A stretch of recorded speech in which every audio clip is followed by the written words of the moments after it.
2019 during the NBA Finals, my guy friend texted me while I was finishing up a shift at work and asked me if I wanted to watch the game. Not a huge fan of basketball, but I was having like a weird day at work, and I was like, yeah, let's go get a drink and watch the game. I asked him where he wanted to go. He was like, well, everywhere's going to be packed, so if you want, you can come to my house and we can watch it here. Now, at the time, I had known him for about 8 to 9 years. I had been to his house before. He lived with his dad, so it wasn't crazy for him to be like inviting me over. So I go, I'm sitting on the couch eating like my leftover avocado from lunch, and he's making drinks. And he keeps looking up at me as he's making these drinks, but I'm not thinking anything. I usually drink rum. He only had vodka. I take a sip of this drink that he made me, and it tastes god awful. But I'm assuming that's just the taste of vodka because I don't really drink it. Until 20 minutes later, my pupils start dilating. So immediately I knew that he put something in my drink, and I look at him and I'm like, did you put a Molly in here? And he gets super defensive and he's like, nah, like, no. And so immediately I start packing up my stuff, and as I'm getting ready to leave, he's like physically restraining me.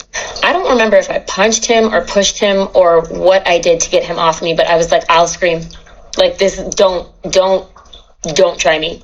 And so I was able to get out of there. I got home, I was freezing, I couldn't sleep. I had to sit in a hot bath for about an hour and a half. Okay. This is crazy. This is crazy. This is so crazy, because the only kind of way I can approach this is from a point of view of the woman. I can only approach this as like speaking to her as like an older brother, a cousin, or something like that, to say, why would you consistently be going around your male friend's house? Now, I believe men and women can be friends in certain cases, but I don't believe, no, I believe men and women can be acquaintances. Close friends, maybe not, because you can't phone up a woman and say, hey, listen, let's go to the cinema. Do you know what I mean? You can't phone her up and be like, let's go and, I don't know, let's just stay home and drink tonight and just talk. Because of situations like this, you do not know who is your friend, and you don't know who is that one person that's kind of just lurking, waiting to make it something more.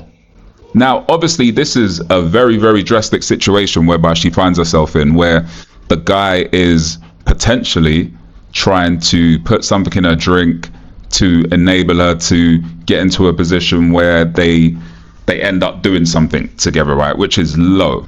First of all, you got to be able to check someone's character. If you're not good at understanding people's character, if you're not good at understanding who people are, don't go chill one-on-one with a man in his house if it's not that. Don't put yourself in a situation whereby he could interpret it in a way that's just crazy, because the only person that's going to end up getting hurt is you. Now, we could turn around and say, yes, men need to control themselves. Yes, I agree with all of that. Men need to control themselves. Men need to make better decisions in terms of, okay, being more straightforward and being more open and honest with what they want from the situation, and not entertaining maybe situations. Yes, for sure, I agree with that. But at the end of the day, when we constantly see women ending up in these situations and it doesn't really end up going in a way that they enjoy, and they come to the internet with this information, I don't know if she went to the police, but if you're coming to the internet with this situation, and the advice that I would give you is, please stop putting yourself in these situations in the first place. Someone needs to send that advice to these women. Do not put yourself in a situation with a man that's not your man, where you're one-on-one in his house, because anything can happen, especially if you don't know that person's character well enough. Because if you took your time and you looked properly, you probably would be able to see the telltale signs that maybe this guy liked me. And then that would have made you think twice. Because there ain't no smoke without no fire. It probably would have been maybe the way you met. Or he would have dropped a clue. Or he would have said something inappropriate that you felt like, actually, that's not really cool. I don't really feel comfortable with you saying that about me. Or he would have touched you somewhere where you felt like, that's crossing a little bit of a boundary. But I guarantee you, if you go back, you will definitely see somewhere where there was something of a red flag, would have been a red flag to you, because you don't want that situation, and you got to make it hella clear.